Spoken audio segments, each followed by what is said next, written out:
विडग को करू रस्ता तुंगला रानात शिरलंय रस्ता तुंगलाय सांगा काय करू सांगा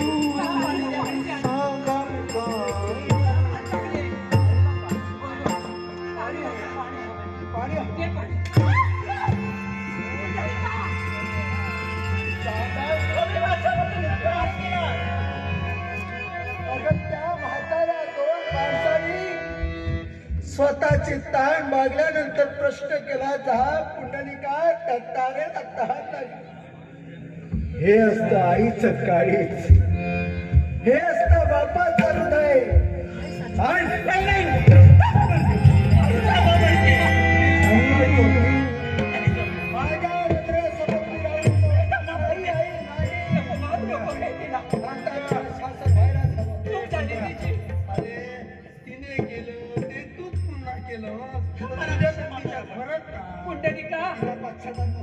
पैशाचा होणार आहे बाबा. पुंडलिका, अरे चुकलेला क्षमा करतो तोच खरा माणूस. काय घडलंय माझ्या आतून मला काही कळत झालं. आजपासून फक्त आणि फक्त मला क्षमा करा. तुला क्षमा होईल. पण या संसारात स्वतःच्या पश्चातापी हृदयाने जर येत असशील, माझ्या आई वडिलांना जर तू स्वीकारत असशील तरच तुला क्षमा. स्वीकारलं तुमच्या आई वडिलांना. तुम्ही सांगाल ते सारे काही करण्यासाठी मी तत्पर होणार आहे. मीठ घेऊन ये. मीठ आई बाबाचे पाय शिकायचे.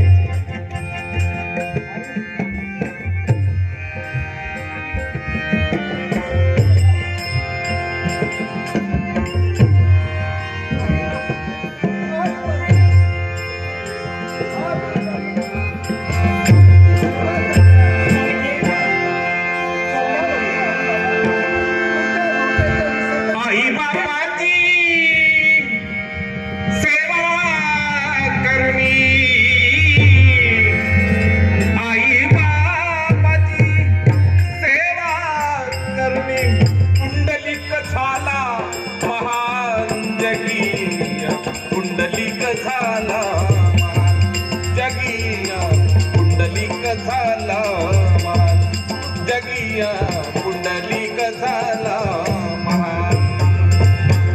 आई बापाची सेवा करणी, आई बापाची सेवा करणी पुंडलिक झाला महान. जगिया पुंडलिक झाला पुंडलिक झाला महान. जगिया पुंडलिक झाला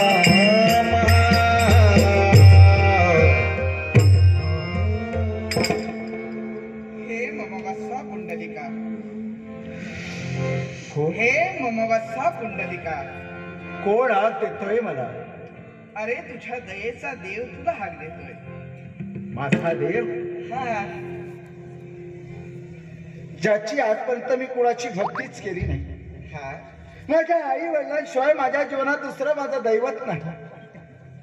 मग माझ्यासाठी कोणता देव बरं येईल भाऊ? वत्सा, कुठल्याही देवाच्या पवित्र चरणी नतमस्तक झाणार आहेस.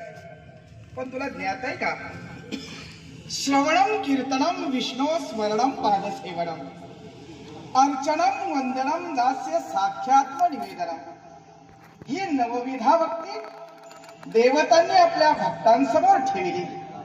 आणि त्याच भक्ती मार्गाचा अवलंब करून प्रत्येकानं आपल्या जीवनाचं सार्थक करून घेतलं. आज तुझ्या आई बाबांची तू अविरत सेवा करतोयस. पण त्यातून काय घडलं माहितीये का? अरे प्रत्यक्ष परमेश्वराची पाद सेवन भक्ती तुझ्या कर्मी घडली. आणि त्या भक्तीवर बेहोत खुश होऊन विश्वाचा परब्रह्म स्वरूप परमेश्वर तुला दर्शन देण्यासाठी तुझ्या पर्णकुटीच्या प्रवेशद्वाराच्या बाहेर उभा आहे. त्याचं लबाडा दर्शन नाही का रे घेणार तू? देवा, बोल ना. अरे हा माझ्या मनाचा मोठेपणा असेल देवा, तुझ्या दर्शनासाठी मी आलो असतो रे, पण यावेळी तुझ्या दर्शनापेक्षा जर माझ्यासाठी महत्वाचं काय असेल तर माझे आई बाबा, माझ्या आई वडिलांची सेवा करतोय, त्याचं जोपर्यंत समाधान होत नाही ते निद्रिस्त आहे. त्यांच्या निद्रेचा भंग करून देवा, तुझ्या दर्शनासाठी मी नाही येऊ शकत. हे वत्सा, हा, अरे प्रत्यक्ष परब्रह्म स्वरूप परमेश्वर तुला दर्शन देण्यासाठी आला. देवा, देवापेक्षा तुझे आई बाबा तुला प्रिय आहे. देवा, देवाला देतोय हे हातानं, घेणाऱ्याला घ्यायला दोन हातानं. देव प्रत्यक्ष दर्शन देण्यासाठी आलेला असताना सुद्धा त्या देवाचा अपमान करतोयस तू. देवा, गरज तुला आहे, तुला गरज आहे म्हणून तू इथपर्यंत. पण असो, तू आलायस, पण काही क्षण थांब. जोपर्यंत माझ्या आई वडिलांची सेवा करून माझ्या मनाचं समाधान आणि त्यांच्या मनाची तृप्ती होत नाही, हा, तोपर्यंत पुंडलिक तुझ्या दर्शनासाठी येणार नाही. अरे पण हे मनोवत्सा, माझं दर्शन घेण्याची तुझी अपेक्षा नाही. आई वडिलांची सेवा पूर्ण केव्हा होईल हे तर सांगू शकत नाही. मग सांग रे, तुझ्या या दयेच्या देवानं करावं तर. अगदी खरंय. मुसळधार पर्जन्यवृष्टी होत आहे, सर्वत्र दलदल वाजली आहे, आणि अशा अवस्थेत तुझ्या देवाला तू उभा ठेवणार आहे. माझ्या द्वारावर तू उभा आहेस, सारी पृथ्वी जलमय झाली आहे, चिखल माजलाय चारी बाजूला. असं असताना तुझे पाय मलिन होऊ नये असं मला सुद्धा वाटतंय. पण देवा, काही क्षण माझ्याजवळ दुसरं काही नाही, या विटेवर तू काही क्षण उभा राहा. देवा, काही क्षण उभा राहा. हे कसा पुंडलिका, अरे काय दिवसाची कल्पना आहे का तुला? प्रत्यक्ष जगाचा देव तुला दर्शन देण्यासाठी आलेला असताना त्याचं तू दर्शन घेऊ इच्छित नाहीस.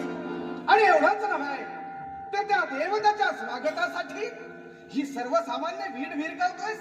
अरे जनमानसात तुझी प्रतिमा डागली जाईल, सारे जण तुझ्याकडे पाहून म्हणतील, का रे पुण्या मातलासी, का रे पुंड्या मातलासी, का रे पुंड्या मातलासी, उभे केले विठ्ठलासी, उभे केले विठ्ठलासी, उभे केले विठ्ठलासी.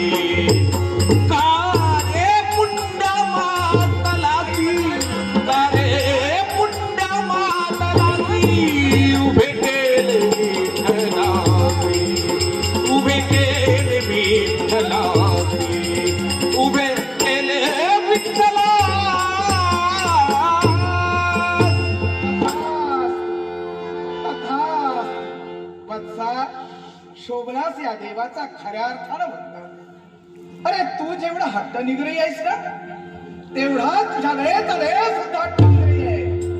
माझं दर्शन घेण्याची अपेक्षा तुला नाही, पण तुला दर्शन दिल्याशिवाय हा देव मात्र इथून कधीही जाणार नाही. आणि म्हणून हा देव तुला सांगतोय, तू फेकलेल्या विटेचा अनादरण करता यावेळी या विश्वाचा परब्रह्म स्वरूप परमेश्वर तू फेकलेल्या विठेवर यावेळी कठेवर हात घेऊन उभा राहतोय, कठेवर हात घेऊन उभा राहतोय, कठेवर. सुंदर ते ध्यान उभे विठेवरी, सुंदर ते ध्यान उभे विठेवरी, सुंदर ते ध्यान उभे विठेवरी, करकटावरी देवोनिया, करकटावरी, करकटावरी, करकटावरी देवोनिया, सुंदर ते ध्यान उभे विठेवरी, सुंदर ते ध्यान उभे विठेवरी, सुंदर ते ध्यान उभे विठे.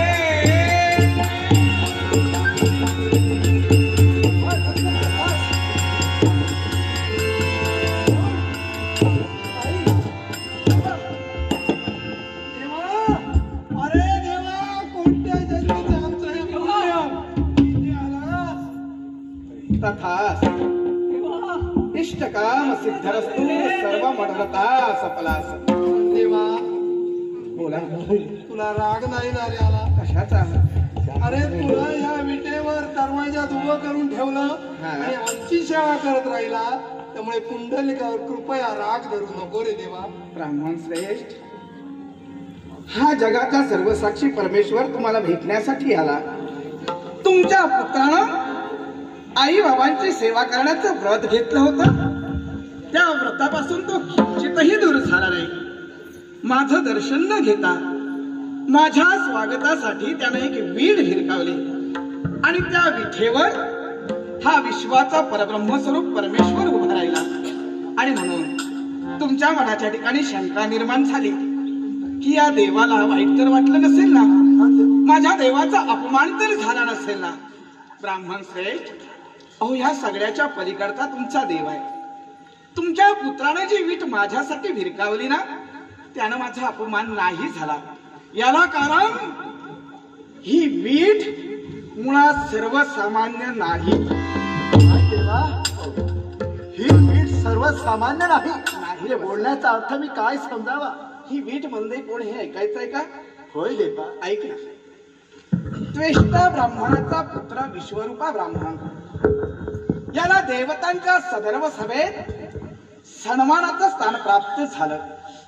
आणि ही गोष्ट 33 कोटी देवतांचा अधिपती देवराज देवेंद्र याला पटली नाही. आणि म्हणून त्याने काय केलं, तो ध्यानस्थ बसलेला असताना वज्राच्या एकाच आघातानं विश्वरूपा ब्राह्मणाचा त्याच्याकडे घात झाला.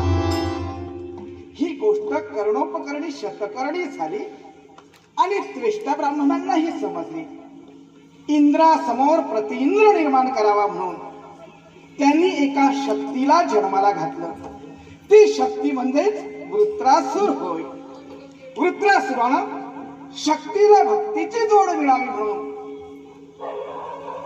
त्यावेळी ब्रह्मतनयांचं इच्छेनुसार ब्रह्मदेवांच्या भक्तीला प्रारंभ केला. पण हे सुद्धा ज्यावेळी 33 कोटी देवतांचा अधिपती देवराज देवेंद्र ह्याला कळलं, त्या क्षणाला तो तिथं पोचला. त्याच वेळी त्याच्या लक्षात आलं की वृत्रासुराची भक्ती जर पूर्णत्वास गेली तर आपलं इंद्रपद धोक्यात आहे. आणि म्हणून त्यानं काय केलं, वृत्रासुर सुद्धा ध्यानस्थ बसलेला असताना वज्राच्या आघातानं त्याचा सुद्धा घात देवेंद्राकरवी घडला. हे देवा त्वेष्टा महामुनींना कळलं तेव्हा त्याच्या तळपायाच्या अंगावरून मस्तकाला विडले आणि त्या क्षणाला देवेंद्रासाठी त्यांच्या मुखावाटे शापवाणी बाहेर पडली. काय म्हणाले त्वेष्टा महामुनी, हे देवराज देवेंद्र, ब्राह्मण घराण्यात जन्माला येऊन सुद्धा तुला भक्तीचं महत्व कळलं नाही. स्वतःच हृदय पाषाणाप्रमाणे घट्ट करण्यासाठी प्रवृत्त झाला. आणि म्हणून मी तुला शाप देतो, पुढे येणाऱ्या कलियुगात ज्या पद्धतीनं स्वतःच हृदय पाषाणाप्रमाणे घट्ट केलंयस, तद्वत तू त्या कलियुगात एक घट्ट व्यक्ती होऊन पडशील, घट्ट वस्तू होऊन पडशील. आणि ती घनरूप वस्तू म्हणजेच ही वीट, म्हणजेच हा 33 कोटी देवतांचा अधिपती देवराज देवेंद्र हो. देवराज देवेंद्र. देवा, खरोखरच तुझे हे अमृततुल्य शब्द ऐकले मनाचं समाधान वाटतं. ज्या विटेनं मी माझ्या आई बाबांच्या पायाची सेवा करत होतो, तीच वीट म्हणजे काही सामान्य नव्हे, पण विश्वाचा परब्रह्म साक्षात परमेश्वर माझ्या समोर उभा आहे. तेव्हा देवा माझी एकच इच्छा आहे, बोला ना. तेव्हा या आयुष्याच्या अंतापर्यंत नव्हे तर अनेक जन्म माणसाचे माझे जेव्हा मला मिळतील, ज्यावेळी या मृत्यूलोकाच्या ठिकाणी मला जेव्हा मानवाचं रूप मिळेल, तेव्हा माझा जन्म जेव्हा होईल तेव्हा माझे आई वडील कोण असतील माहितीये का? कारण आहे, कारण याच आई वडिलांची सेवा करून देवा तुझं दर्शन झालंय म्हणून जन्मोजन्मी हेच आई बाबा मला मिळावे हीच देवा नक्कीच. आणि ज्या आई वडिलांची सेवा केल्यानंतर त्यांच्या पुण्याईनं प्रत्यक्ष जगतजेत्या परमेश्वराला या भूतलावर येण्यासाठी भाग पडलं, असे आई बाबा जन्मोजन्मी तुला प्राप्त व्हावेत अशी तुझी सदिच्छा आहे.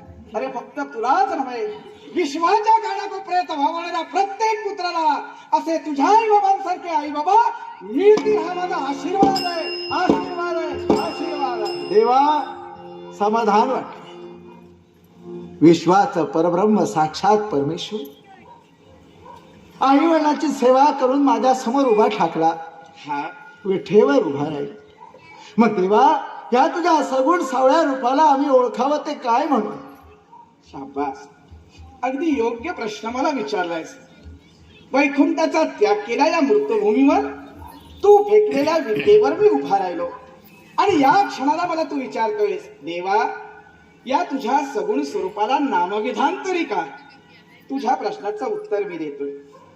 तू माझ्यासाठी वीट फेकलीस, त्या विठेवर मी अचल स्थितीत उभा राहिलो आणि म्हणूनच अचल उभा विठेवर, अचल उभा विठेवर, म्हणून या सगुण स्वरूपाला सार विश्व म्हणेल विठ्ठल विठ्ठल विठ्ठल.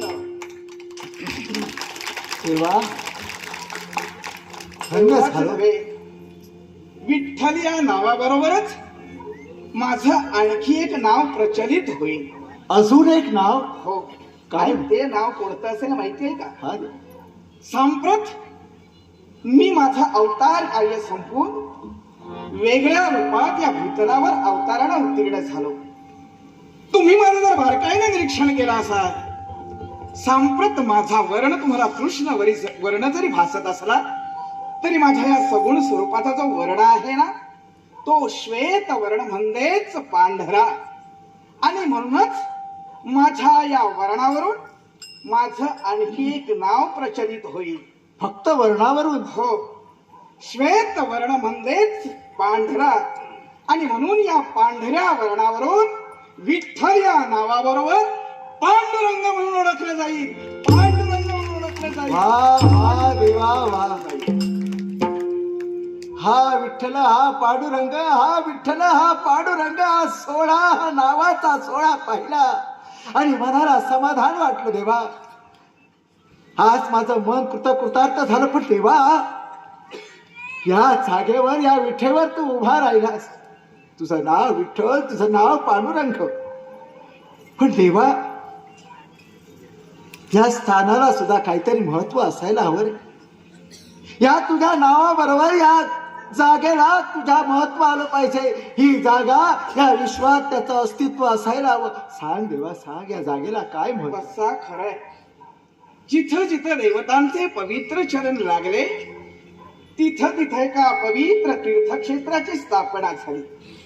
आज जो दिवस आहे तो आषाढ शुद्ध एकादशीचा आणि या आषाढ शुद्ध एकादशीच्या दिवशी मी इथं एका पवित्र तीर्थक्षेत्राची स्थापना करतोय. आणि ते पवित्र तीर्थक्षेत्र म्हणून पुढे जेव्हा या भविष्य काळात प्रचलित होईल तेव्हा त्या पवित्र तीर्थक्षेत्राला पांढऱ्याचे ते पुर म्हणून या पवित्र तीर्थक्षेत्राला पंढरपूर म्हटलं जाईल, पंढरपूर म्हटलं जाईल, पंढरपूर म्हटलं जाईल. दुमदुमली पंढरी, दुमदुमली पंढरी, पांडुरंग हरी तो पहा विठेवरी. विठ्ठल विठ्ठल जय हरी, जय विठ्ठल विठ्ठल जय हरी, जय विठ्ठल विठ्ठल जय हरी. देवा देवा काय पाहतो मी? देवा मुसळधार पाऊस, सारी पृथ्वी जलमय होऊ लागली. पाण्याचा प्रचंड ओढ देवा माझ्या दिशेला वाहतोय. मात्र घाबरू नकोस.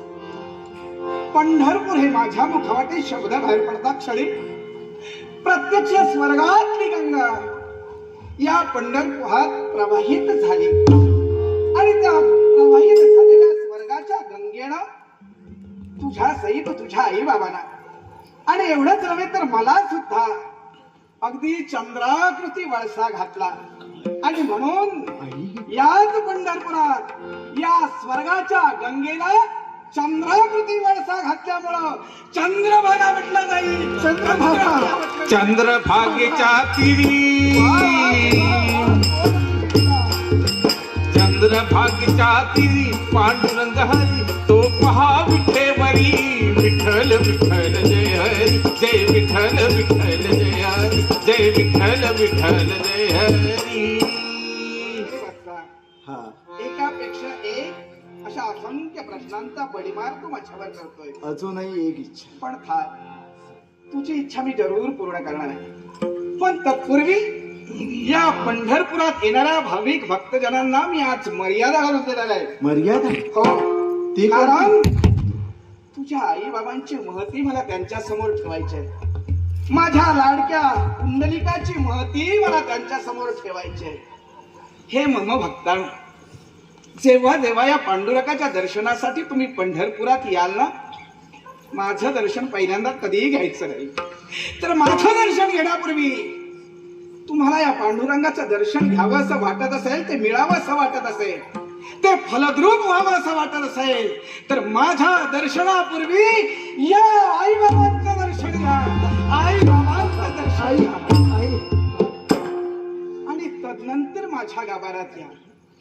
तेव्हाच खऱ्या अर्थानं पांडुरंग तुम्हाला प्रसन्न होणार आहे. एवढंच कशाला?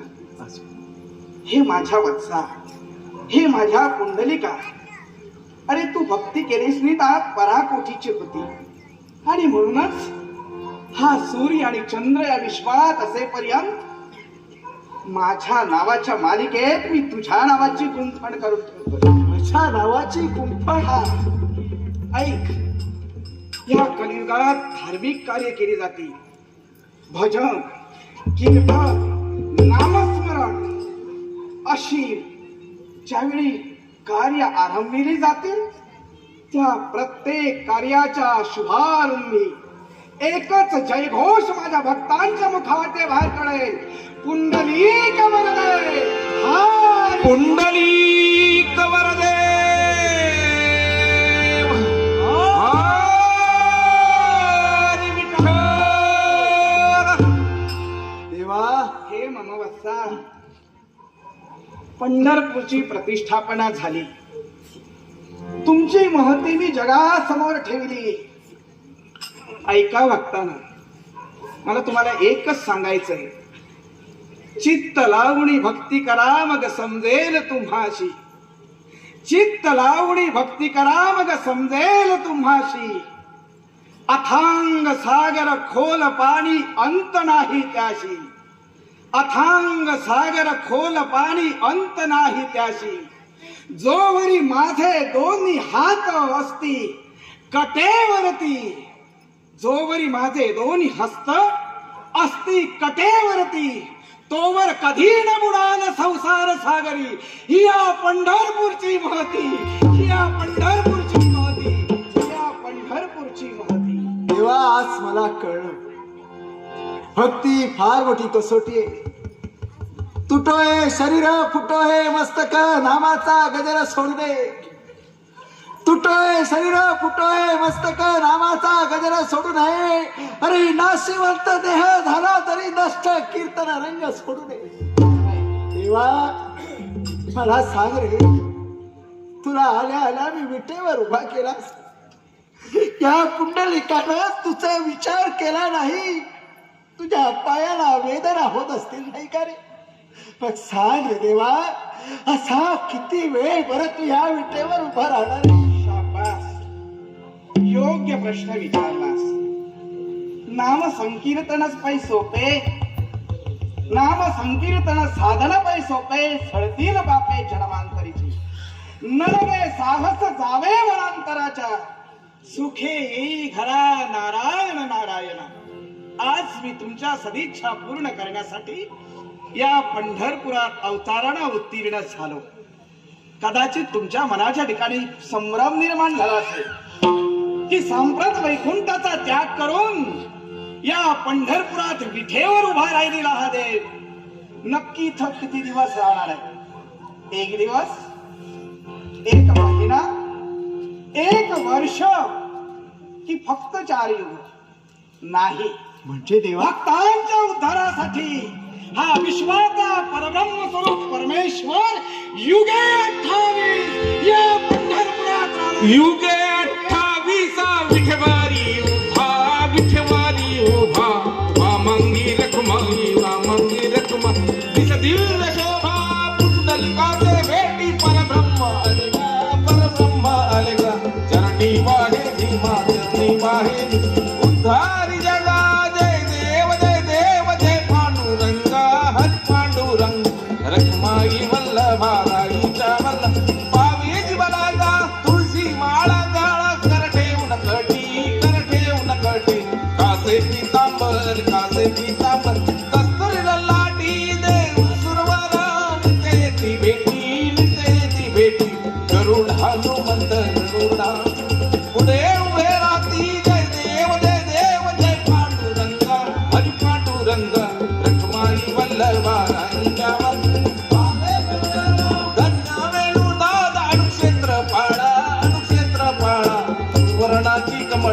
वर्णाची वनमाळा गाळा राई रखमाबाई राणी या सकळा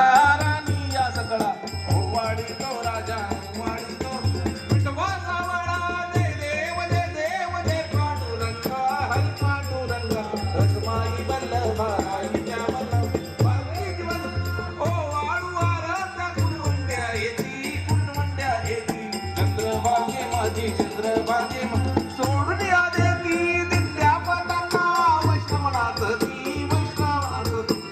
पंढरीचा महिमा पार्थिचा वर्णावती जय देव जय पांडुरंगा हरी पांडुरंग रखमाई वल्लभाराईच्या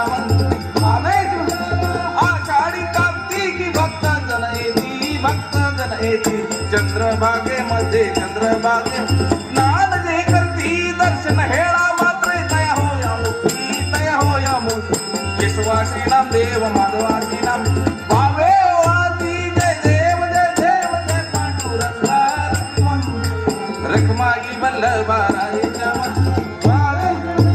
रचिला ऋषी मुनी ज्याचा ऋषानंद रचिला ऋषी मुनी ज्याचा ऋषानंद टंका विनायका रे जडतो तुझा दिगंत रचिला ऋषी मुनी ज्याचा ऋषानंद टंका विनायका रे जडतो